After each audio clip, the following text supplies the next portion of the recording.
నువ్వు దేవుని సంబంధివి, నువ్వు దేవుని ప్రేమించేదానివి, దేవుని ప్రేమించేవాడివి.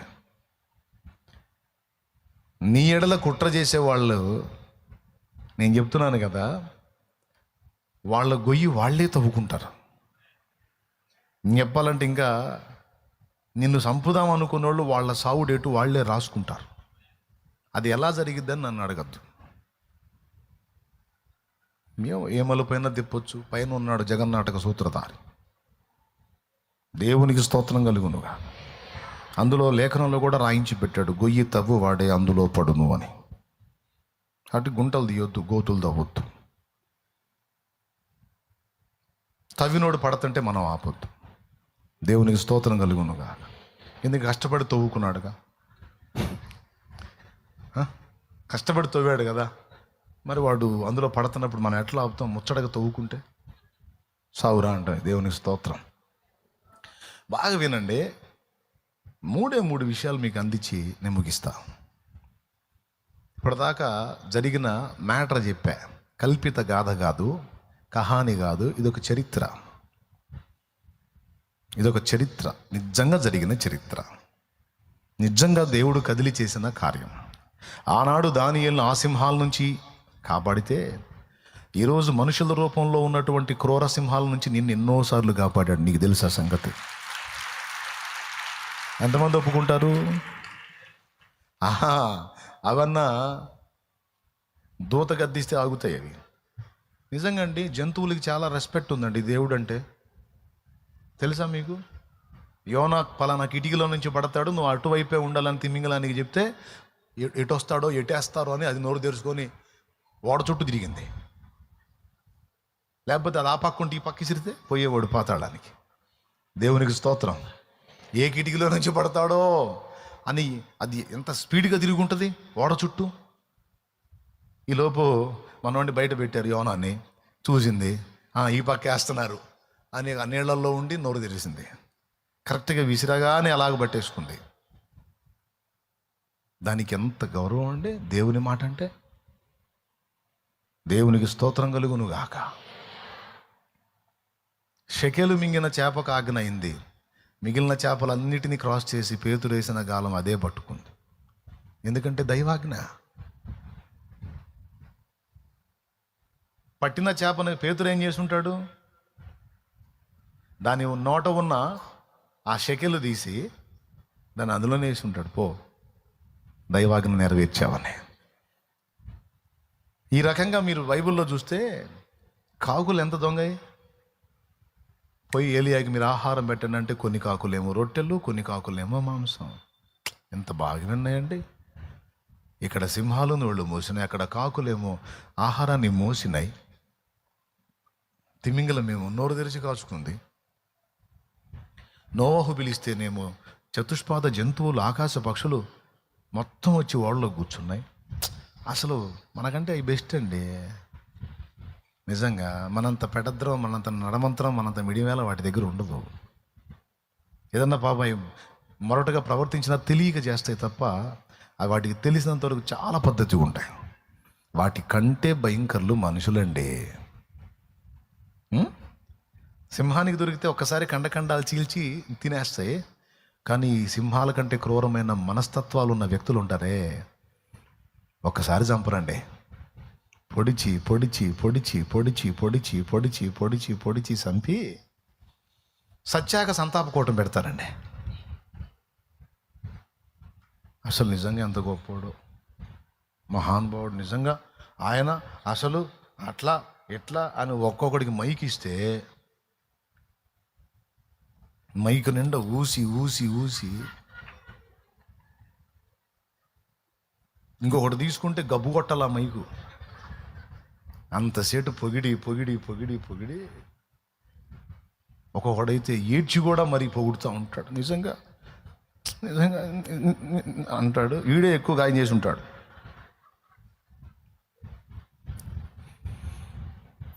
ఎదలో నగాయాలు రేపుతారురా, ఎంతో ప్రేమను పైకి చూపుతారురా.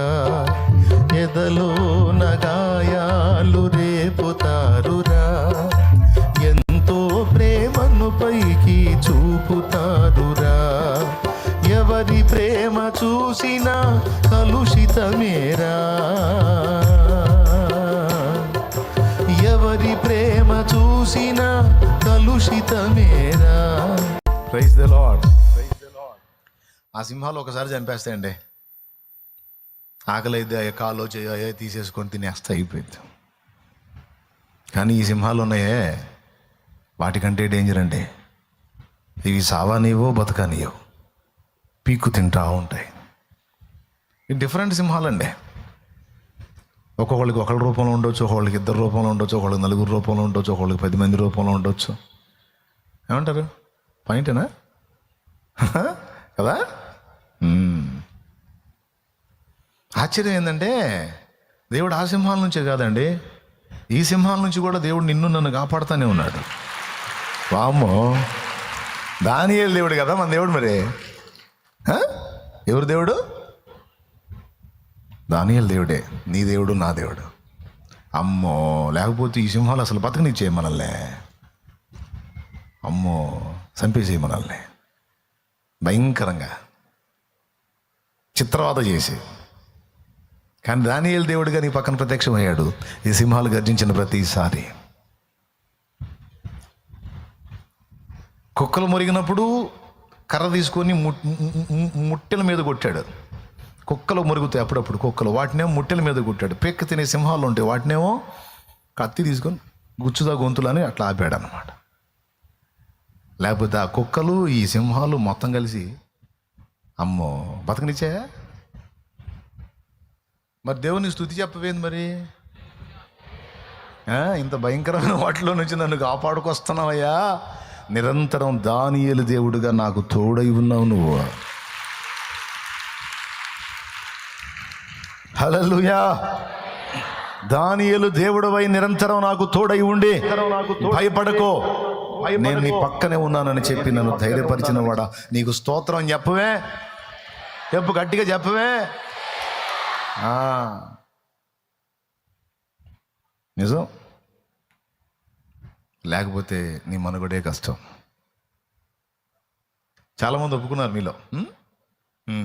ఒకవేళ మీలో ఎవరికైనా అనుభవాలు లేకపోతే ముందు అనుభవంలోకి రావచ్చు, అప్పుడు ఈ మాట గుర్తొచ్చింది, గుర్తుపెట్టుకోండి. ఓకేనా? అంటే ఇప్పుడు మాకు కూడా అట్లాంటి రోజులు రావాలని దీవిస్తున్నాం అన్నమాట. అనుకోవద్దు, నేనేం దీవించట్లా, మీకు అలాంటి రోజు రాకుండాను గాక అని నేను అనాలని ఉంది. కానీ మరి దానియేలు మెట్టెక్కాలంటే అవి కూడా రావాలిగా. ఓకేనా? ఏం పర్లా. ఓకే, వచ్చిన స్తోత్రం, రాకపోయినా స్తోత్రం. నువ్వైతే ప్రిపేర్డ్గా ఉండు. అప్పుడు ముందే సిద్ధపడి ఉన్నాడు కాబట్టి ఏముందిలే. సిద్ధపడకపోతే మనం ఏదన్నా ఒక జర్కిస్తే థ్రిల్లింగ్గా ఉంటుంది కానీ ముందే ప్రిపేర్డ్గా ఉన్నవాడిని మనం ఏం చేస్తాం? మనం ఏదైనా హడావుడి చేయాలన్నా కూడా మెంటల్గా ప్రిపేర్ అయి ఉన్నాడుగా, అన్నిటికీ రెడీ అని. వేస్ట్లే అని ఇంకొకళ్ళు దేవుడు అడుగుంటాడు వాడు, సైతాన్ కాడ. అర్థమవుతుందా మీకు నేను చెప్పింది? అర్థమైద్ది. కాకపోతే ఎట్టా 3 సంగతులు చెప్తాను నన్ను. మొట్టమొదటిది దానియేలు యొక్క వ్యసనం. నేను ఈరోజు మీకు చెప్తున్నాను. ఈరోజు ఈ మాట చెప్పాలని ఎన్నో రోజుల నుంచి అనుకుంటున్నాను. ఈరోజు ఛాన్స్ వచ్చింది, చెప్తున్నాను నేను. తాగుబోతాడు ఎంత పిచ్చోడవుతాడో తాగుడు విషయంలో, గంజాయివాడు ఎంత పిచ్చోడవుతాడో గంజాయి విషయంలో, డ్రగ్స్కు బానిసైనోడు ఎంత బానిసైపోతాడో వాటికి కదా. అలాగే దేవుని విషయంలో నువ్వంత వ్యసనపరురాలివి కావాలి. బానిసవైపోవాలి దేవునికి. ఆ వ్యసనపరులే ఆశ్చర్యపోవాలి నిన్ను చూసి.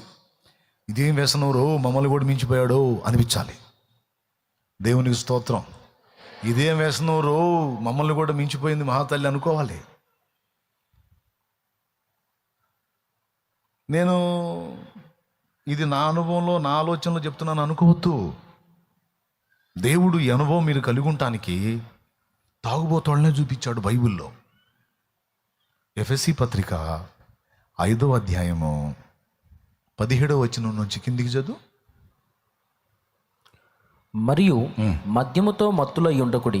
ఎఫెసీ పత్రిక 5:17 చదువుతున్నాడండి. ఒక్కసారి చూడండి, సరిగ్గా చూడండి దాన్ని. మద్యముతో మత్తులై ఉండకుడి, దానిలో దుర్వ్యాపారము కలదు. మరి ఏ మత్తులో ఉండాలి దేవా?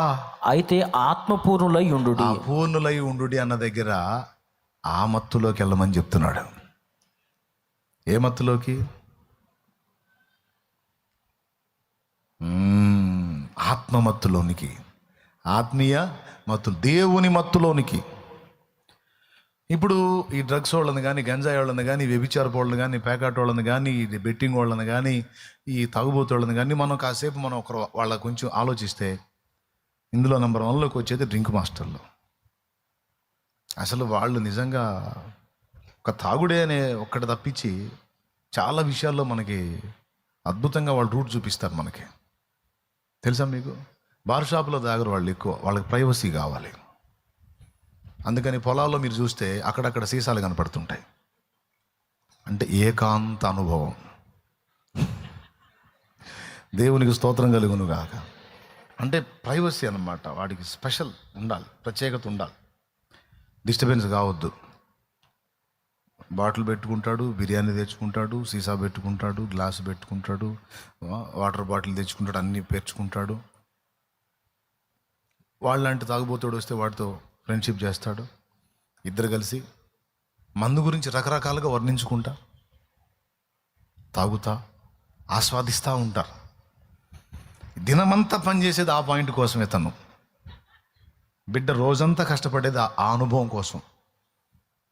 దినమంతా ఇక ఎన్నన్నా పూసుకుంటాడు. ఇంత చేసి పైసలు సంపాదించి అక్కడికి పోయి ఆ సరుకంతా ఏర్పాటు చేసుకొని, ఎక్కువ శాతం సింగిల్కి వెళ్తారు. కొంతమంది జాగ్రత్త గల్లోళ్ళు ఉంటారు. ఎనీ టైం నా దగ్గర డబ్బులు ఉండవు, ఉన్నప్పుడే నేను నలుగురిని సంపాదించుకోవాలని, మనం కూడా 4 ఆత్మలు సంపాదించాలనుకుంటాం కదా. అట్లాగా వాళ్ళ దగ్గర డబ్బులో ఉన్నప్పుడు ఏం చేస్తారంటే నలుగురికి దాపిస్తారు. అర డజన్ మందికి ఏం దాపిస్తారు. ఇంకా డబ్బులు ఉంటే డజన్ మంది కూడా పోపిస్తారు. ఎందుకంటే 2 కారణాలు. ఒకటి, ఇతని అనుభవంలోకి వాళ్ళు వస్తున్నారు, అందుకు ఇతనికి ఆనందం. రెండవది వచ్చేసి ఇతనికి మనీ లేనప్పుడు ఈ 12 మందిలో ఎవరిని కొట్టినా సరే డబ్బులు వచ్చేస్తాయి. అంటే ఎవరిని గదిలిచ్చినా సరే ఆల్రెడీ పోపించున్నాడు, ఆడు దాగున్నాడు కదా. ఈరోజు ఏం లేవు, ఏమన్నా ఉన్నాయా అంటే వాడికి వెంటనే వీడి దాపించింది గుర్తు వచ్చింది.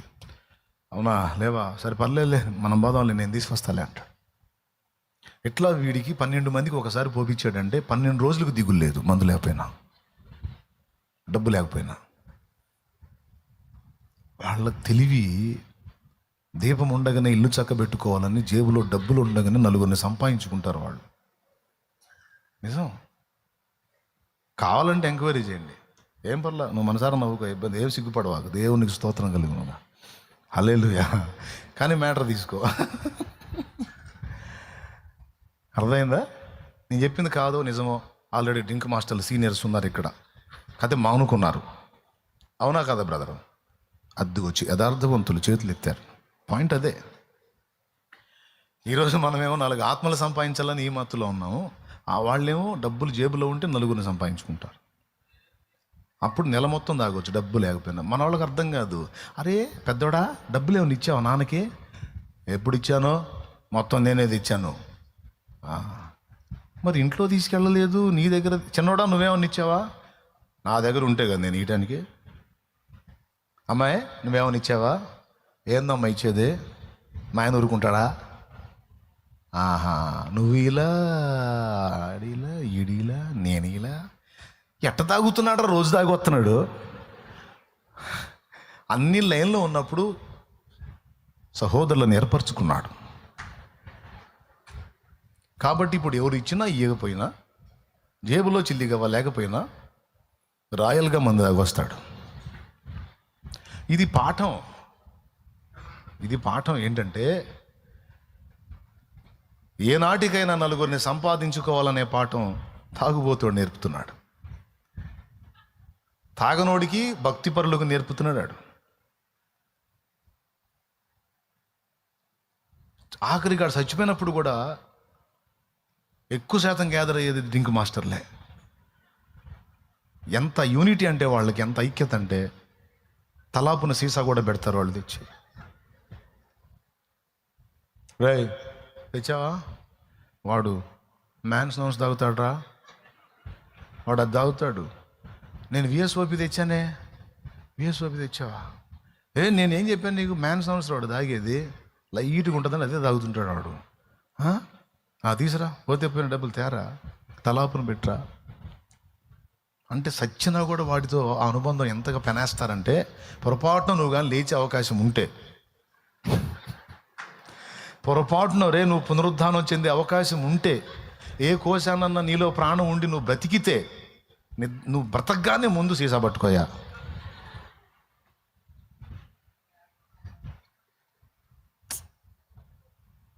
ఆ రోజు వాని పాడే ముందు ఎగిరేది వాళ్ళే, గులాం కొట్టుకునేది వాళ్ళే. వాడి ముఖాన పోస్తారు, వాళ్ళు కొట్టుకుంటారు. అవునా? అసలు వాడికి మనిషో దెయ్యం అర్థం కాకుండా చెక్కుతారు. వాడి అద్భుతమైన శిల్పం, కళాఖండం. అందుకే చిన్నపిల్లల తల్లులు పిల్లల్ని లోపల పంపిస్తారు. పోండి లోపల పోండి, లోపల పోండి, దడుచుకుంటారు పోండి అని. ఎందుకంటే వాడి ముఖం నిండా గులాం పోసి వాడిని రాక్షసాకారం చేస్తారు కాబట్టి. మనిషి ముఖంలాగా ఉంచరు కాబట్టి. అందులో వీళ్ళు మంది వేసుకున్నాడు, అసలు మాటినరు. ఎవడు రమ్మన్ అంటాడు, ఎవడు పోతాడు వాడి దగ్గరికి? సావండ్రా, మీరే సావండి అంటారు. ఏనరా మావాడురా అంటాడు వీడు. ఎన్ని సంవత్సరాలు దాకా తెలిసేవాడిని నేను అంటాడు.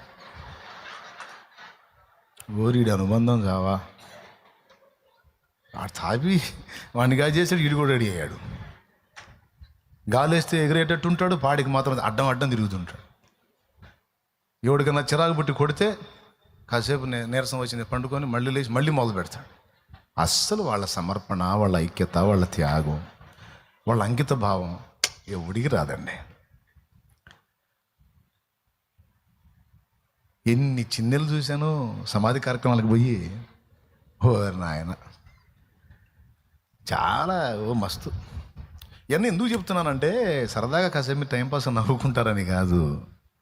మద్యముతో మత్తులై ఉండకుడి, దానిలో దుర్వ్యాపారం ఉంది, అయితే ఆత్మపూర్ణులై ఉండండి అని ఒక మత్తుని ఖండించి భక్తి అనే మత్తులోనికి తీసుకొస్తున్నాడు దేవుడు. ఇదిరా ఉండాల్సిన మత్తు, ఇదిరా పట్టాల్సిన మత్తు, ఇదిరా ఎక్కాల్సిన మత్తు. ఇందుకోసం మిమ్మల్ని చేసింది నేను. ఈ మత్తు మీకు ఎక్కడం కోసం మిమ్మల్ని నిర్మించింది. అందుకు మీరు నాతో గడపడానికి, నా సహవాసంలో ఉండటానికి, నా దీవెనలు పొందడానికి, నా ఆశీర్వాదాలు పొందడానికి, నేను ఇచ్చే వాటిని అనుభవించి నాలో ఆనందించడానికి, నాతో అంటు కట్టబడి ఉండటానికి మిమ్మల్ని ఏర్పరచుకున్నాను, నేను నిర్మించుకున్నాను. మీరేమో అదొక్కటి ఆ మత్తు వదిలిపెట్టి మిగిలిన లోక సంబంధమైన మత్తులన్నిట్లోనికి వెళ్తున్నారు.